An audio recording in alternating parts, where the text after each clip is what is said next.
শহরের এই হাসপাসানি থেকে বাঁচতে মনটা কেমন পাহাড় পাহাড় করে, তাই না?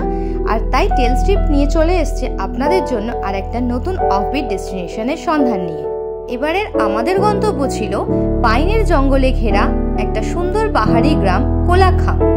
সমুদ্রপৃষ্ঠ থেকে প্রায় 6100 ফুট উচ্চতায় অবস্থিত কোলাখাম হলো কালিম্পং জেলার একটি ছোট গ্রাম। বিভিন্ন বিদেশি পাখি প্রেমী, অ্যাডভেঞ্চার প্রেমী, রক ক্লাইম্বার এবং ট্রেকারদের জন্য এটা একটা স্বর্গরাজ্য। নেওড়া ভ্যালি এবং সিকিমের অনেক ট্রেকিং রুট এই ছোট গ্রাম থেকে উৎপন্ন হয়, যা কোলাখামকে অনেক অ্যাডভেঞ্চার প্রেমীদের জন্য একটা ঘাঁটি করে তোলে। এবার বলি এই কোলাখামে আসবেন কিভাবে। যদিও আমরা এসেছিলাম আগের গ্রাম কাফেরগাঁও থেকে, যার ভিডিও আগেই আমরা রিলিজ করেছি। যদি এখনো দেখে না থাকেন, ওপরে দেয়া আই বাটনে ক্লিক করে দেখে নিতে পারেন। তবে এনজিপি বা শিলিগুড়ি থেকে আসতে চাইলে হোমস্টেতে বলে রাখলে তারাও গাড়ি পাঠিয়ে দেন এবং সেক্ষেত্রে 3.5 থেকে 4 ঘন্টার মতো সময় লাগে।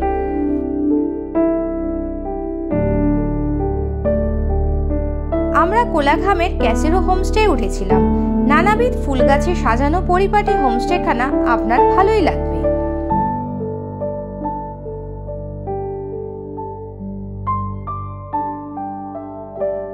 আমরা ছিলাম এই ডুপ্লেক্স কটেজটিতে। এখানে নিচে 2 জন শোয়ার এবং সিঁড়ি দিয়ে উঠে গিয়েও ওপরেও 2 জন শোয়ার ব্যবস্থা রয়েছে। এখানে মাথা পিছু আমাদের পড়েছিল 1200 টাকা করে থাকা এবং খাওয়া।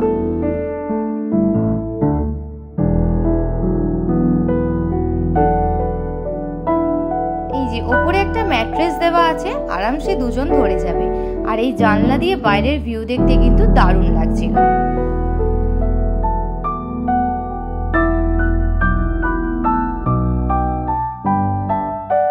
হোমস্টেটিতে 2টি ডুপ্লেক্স কটেজ আছে এবং সামনে যেটা দেখতে পাচ্ছেন এটা হলো একটা সিঙ্গেল কটেজ। মোটামুটি 10 জনের মতন লোক একসাথে হোমস্টেটিতে থাকতে পারবেন।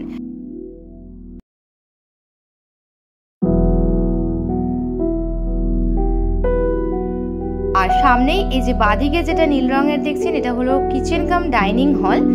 সেখানে আমরা একটু পরে আসছি, তার আগে একটু চারপাশটা ঘুরে দেখে নিই।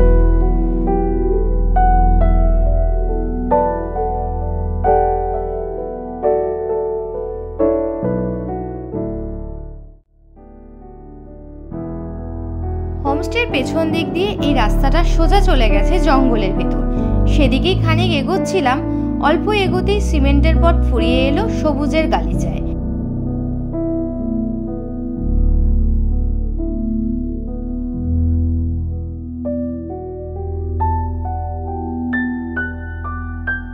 জঙ্গলের মধ্যে থেকে দূরে পাহাড়ের দিকে তাকালে অনেকটা এরকম ভিউ পাওয়া যায়।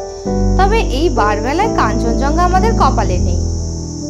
আরো খানিকটা এগোতেই দেখতে পেলাম নেওড়া ভ্যালি জঙ্গল ক্যাম্প। খানিক কৌতূহল বশতই ভেতরে ঢুকে ঝুঁকি মারলাম, কিন্তু কোনো লাভ হলো না, কারোরই দেখা পেলাম না। বাধ্য হয়ে ফেরত এলাম।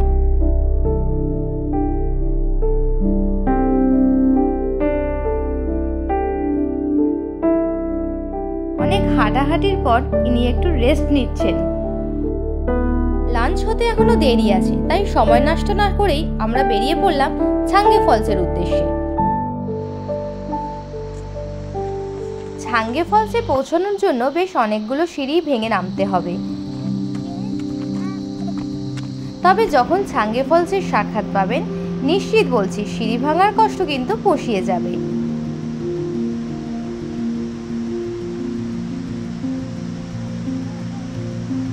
আমার এই 3 বছরের ছেলেও কিন্তু আমাদের সাথে সমান তালে সব সিঁড়িগুলোই নিচে অবধি নেমেছিল, একটু কোলে নিতে হয়নি ওকে। সবুজের সিথি জুড়ে অবিরাম জলস্রোত সত্যি আপনাকে মুগ্ধ করবে। সে জল যেমন স্বচ্ছ তেমনই খরস্রোতা।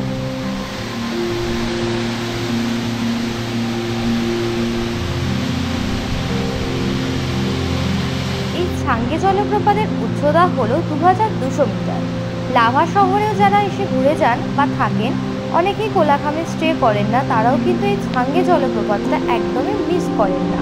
লাভা থেকে মাত্র 10 কিলোমিটারের দূরত্বে ছাঙ্গে জলপ্রপাতের অবস্থান।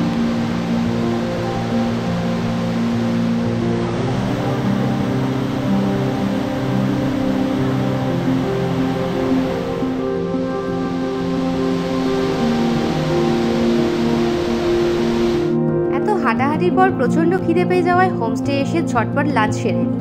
লাঞ্চে ছিল ভাত, ডাল, পাঁপড় ভাজা, স্কোয়াশ আলু দিয়ে তরকারি এবং ডিমের কারি।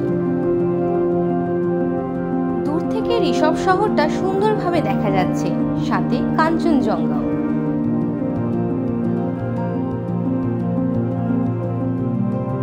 দূরে যেখানটায় জনবসতি চোখে পড়ছে সেটাই ঋষভ শহর। আর একটু উপরের দিকে তাকালে পাহাড়ের চূড়ায় এসে থেমেছে দিগন্ত রেখা। সেখানে মেঘের দল ভিড় জমিয়েছে বিকেলের শেষ প্রহরে, ক্রমে আলো ফুরিয়ে আসছে। তবু শেষ মুহূর্তের আলো পাহাড়ের আকাশে যে রঙের খেলায় মাতবে, যেভাবে দূর জনপথে জোনাকির মতো জ্বলে উঠবে জীবনযাত্রার আলো, তার দিকে তন্ময় হয়ে তাকিয়ে থাকা ছাড়া উপায় নেই। পৃথিবীর বুকে সূর্যের আলো আসা এবং সেদিনের মতো আলো চলে যাওয়ার মতো আশ্চর্য ম্যাজিকের একনিষ্ঠ দর্শক হওয়ার সুযোগ তো আর ব্যস্ত জীবনে বিশেষ ঘটে না। তার উপর আজ পূর্ণিমা, চাঁদ আজ থালার মতো কিংবা ঝলসানো রুটির মতো, প্রিয়তমার হাসির মতো এ জোছনা মাঝে মধ্যেই অভিমানের চোরা মেঘে ঢেকে যাচ্ছে, ফের আবার কখনো দেখাও দিচ্ছে। তবে জ্যোৎস্নার ঝলসানো রুটিতে আমাদের পেট ভরবে না। আমাদের জন্য ডিনারে আর জম্পেশ আয়োজন আছে, হাতে গড়া রুটি, আলু স্কোয়াশের তরকারি আর চিকেন কষা।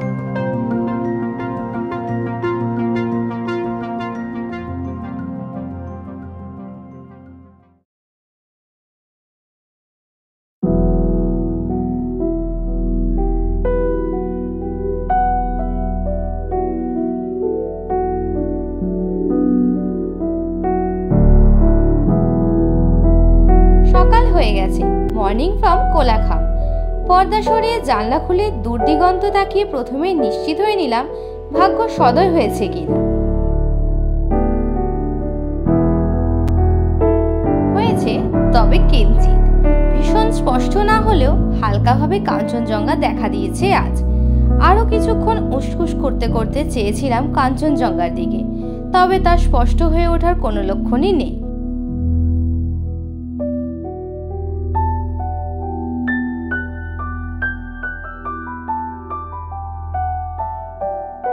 ব্রেকফাস্ট এখনো দেরি আছে, হাতে একটু সময় থাকায় ভাবলাম আশপাশটা একটু ঘুরে আসি আর আপনাদের জন্য কিছু তথ্য সংগ্রহ করে আসি। আমরা তো ছিলাম ক্যাসিরো হোমস্টেতে, তবে আরো কিছু হোমস্টে এই আশেপাশে গজিয়ে উঠেছে, যেমন red panda eco heart Kolakham, বেশ প্রসিদ্ধ। এই যে সাথে বোর্ডের ছবিটাও দিয়ে দিলাম, এখানে ফোন নাম্বার, বাকি ডিটেলস সবই আছে, ফোন করে আপনারা সব জেনে নিতেই পারেন। এছাড়াও রয়েছে আরোহী হোমস্টে, এখানেও সব নাম্বার দেওয়া আছে। এদিকে আরেকটা আছে দ্য নেস্ট কোলাখাম। আপনারা চাইলে এইসব হোমস্টেগুলোতেও থেকে দেখতে পারেন। যাই হোক, ঘুরতে ঘুরতে ব্রেকফাস্টের সময় হয়ে গেছে আর আমরাও চলে এলাম ব্রেকফাস্ট টেবিলে। ব্রেকফাস্ট সেরেই বেরিয়ে যেতে হবে আজ। ব্রেকফাস্টে আছে ওয়াই কিংবা লুচি তরকারি, যে কোনো একটা অপশন বেছে নিতে হবে। ব্রেকফাস্ট করেই আমরাও লাগেজ নিয়ে বেরিয়ে পড়লাম। গাড়ির দাদাকে আগে থেকেই বলে রাখা ছিল নেওড়া ভ্যালির যে পাইন জঙ্গলটা পড়বে সেখানে কিন্তু একটু দাঁড়াতে হবে। আপনারাও চাইলে এই নেওড়া ভ্যালির পাইন বনে দাপাদাপি করে খাবারটা হজম করে নিতে পারেন, কিন্তু না সিরিয়াসলি বলছি, পাইন বনটা মিস করবেন না একদম। চাইলেই কিন্তু পাইন বনের এই মনোরম স্যাঁতস্যাঁতে ঠান্ডা হাওয়ার সাক্ষাৎ পাওয়া যায় না সব জায়গায়, তাই পুরো দস্তুর উপভোগ করে নিন।